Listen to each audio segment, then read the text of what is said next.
네, 안녕하세요. 고려대학교 박성진입니다. 귀한 자리 초대해 주신 현대약품과 AM팹에 특별히 감사 인사를 드리도록 하겠습니다. 지금부터 코스메슈티컬과 펩타이드에 대해서 말씀을 드리도록 하겠습니다. 이미 여러분들께서 잘 알고 계신 것처럼 코스메슈티컬이라는 건 이제 화장품과 의약품의 이제 합성어로 이제 시작이 되어 있습니다.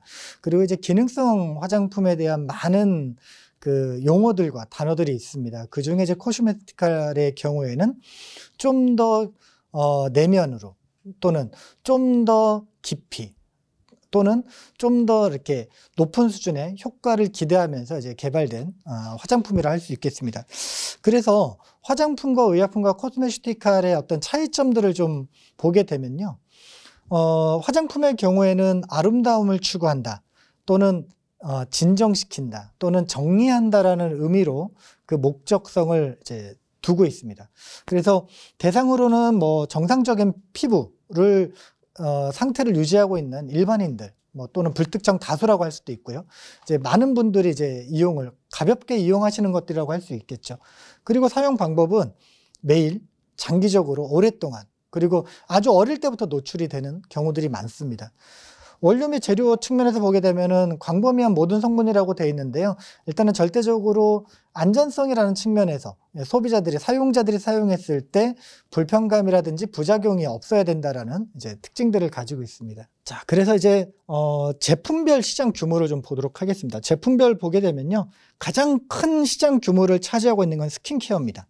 아까도 말씀드린 것처럼 마스크 안에 트러블이 났다든지 이런 것들 때문이겠죠. 그래서 스킨케어 제품이 2016년도 기준과 2021년도를 비교했을 때 6% 수준의 시장 성장률을 가지고 있고요.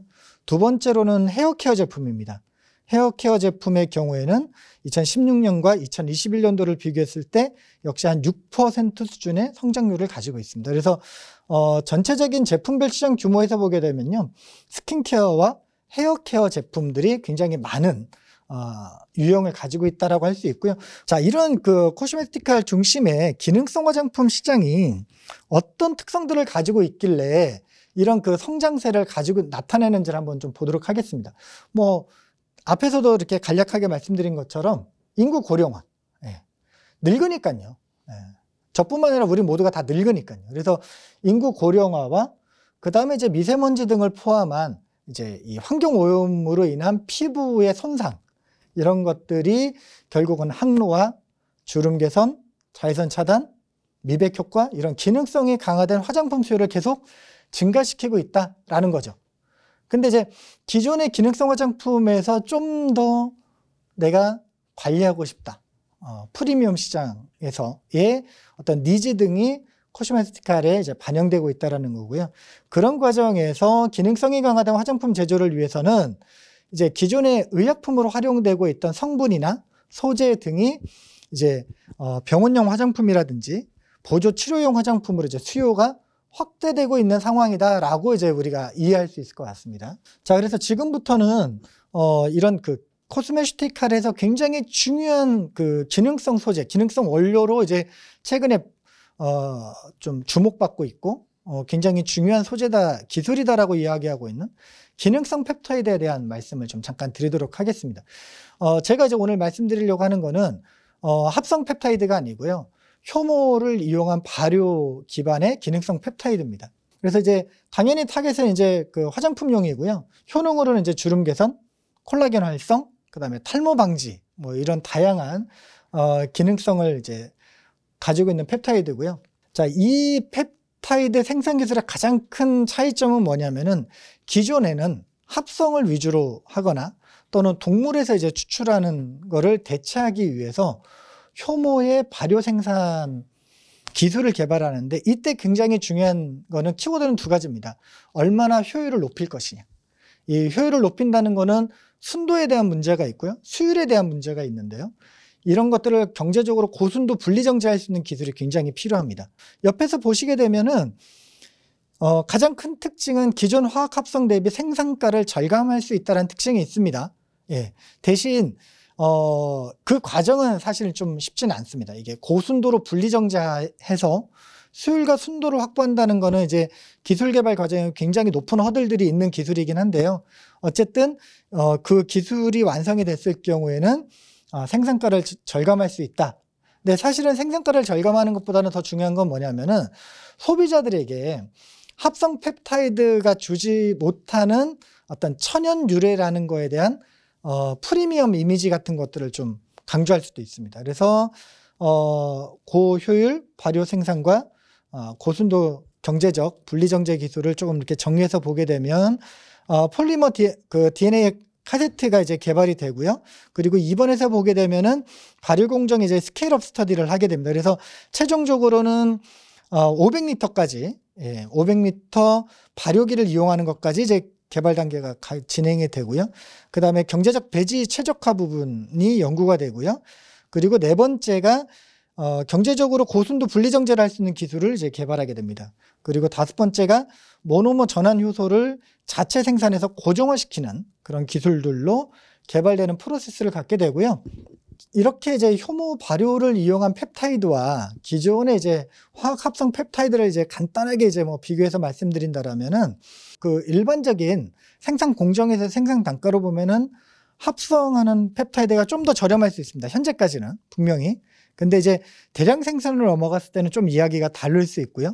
그래서 이 대량 생산이라는 관점 때문에 화학 합성의 경우에는 생산 캐파를 늘리는데 굉장히 제한 사항이 있습니다.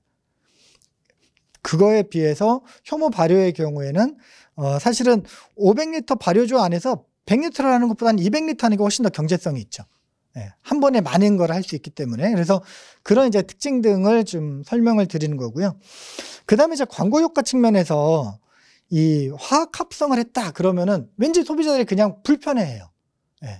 굉장히 사실 어떻게 보면 순도나 이런 측면에서 보면 높은 순도를 가지고 있는 물질인데도 불구하고요. 화학 합성을 했다 그러면 소비자들은 굉장히 불편해합니다. 이제 그런 그 불편한 이미지를 좀 회피할 수 있다라는 이제 특징이 하나가 있고, 좀 더 기술적인 내용으로 보게 되면요. 카포펩타이드가 그 대상입니다. 이제 우리 몸에서 이제 이미 존재하고 있는 소재고요. 1970년대 이미 발견은 됐습니다. 그리고 글라이신이나 히스티딘, 라이신 같은 이제 아미노산으로 구성되어 있는 특징을 가지고 있죠. 이미 뭐 피부 재생, 특히 콜라겐, 엘라스틴 합성이라든지 상처 치유, 모낭 확대 이런 기능을 가지고 있는 기능성 펩타이드로 이미 뭐 잘 알려져 있고요. 그 다음에 또 이제 다른 펩타이드를 보게 되면요, 이게 여러분들 보톡스 많이 아시죠? 이 보톡스를 대체할 수 있는 펩타이드입니다. 그래서 보톡스의 경우에는 이제 크로스틴 보툴리눔이라는 이제 굉장히 위험한 병원성 미생물이 생성하는 독소를 아주 고순도로 정제해서 극미량으로 피부에 이용하고 있는 게 이제 보톡스인데요.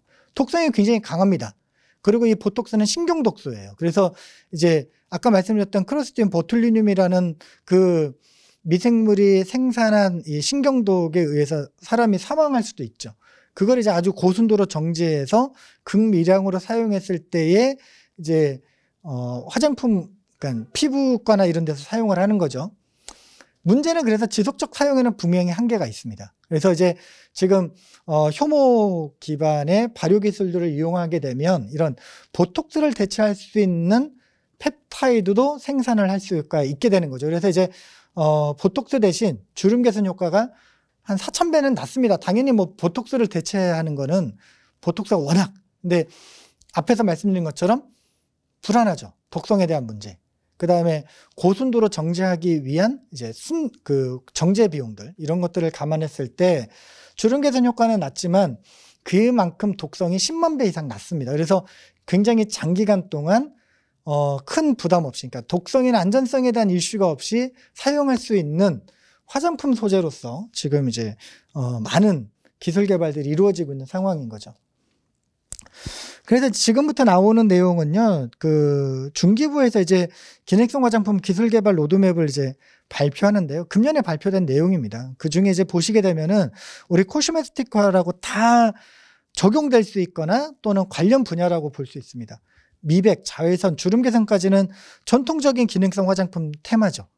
근데 기존에는 단순한 천연물 소재들을 이용한 미백, 자외선 차단, 주름 개선이었다라면은 향후에는 코스메티칼의 관점에서 펩타이드 같은 기술들이 또는 소재들이 적용된 좀 더 고기능성 제품에 대한 수요가 증가될 것이다라는 겁니다. 그래서 최종 목표가 생유활성이 우수하거나 또는 부작용이 저감화되거나 피부 장력과 탄력을 향상시키는 기존의 기능성 화장품을 업그레이드할 수 있는 제품 개발이 필요하다라는 관점이고요.